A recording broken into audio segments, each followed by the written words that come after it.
नमस्कार, one India Hindi में आपका स्वागत है। केंद्र सरकार के द्वारा देश की नई शिक्षा नीति जारी कर दी गई है। इसके बाद सरकार के इस कदम पर कई सवाल खड़े होने लगे हैं।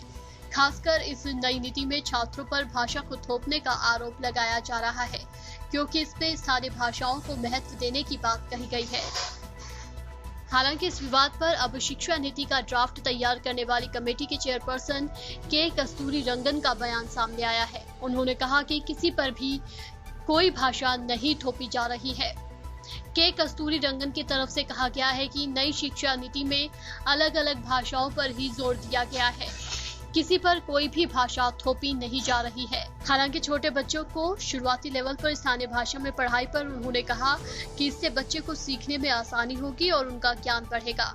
इसके साथ ही उन्होंने भरोसा दिलाया कि हमारी तरफ से शुरुआती वर्षों की पढ़ाई में भाषा के स्तर पर लचीलापन रखा जाएगा, कोई भी चीज थोपी नहीं जाएगी।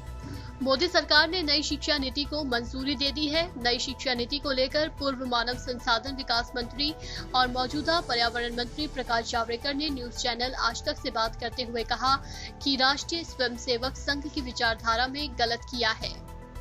क्या अच्छा इंसान बनाना गलत है? केंद्रीय मंत्री प्रकाश जावड़ेकर ने कहा कि नई शिक्षा नीति से भविष्य में स्कूल बैग का बोझ कम होगा, इससे स्किल बढ़ेगा और रोजगार के अवसर मिलेंगे। विकल्प के रूप में स्थानीय भाषा भी रहेगी। इसके जरिए भारतीय भाषाओं को प्रोत्साहित किया जाएगा।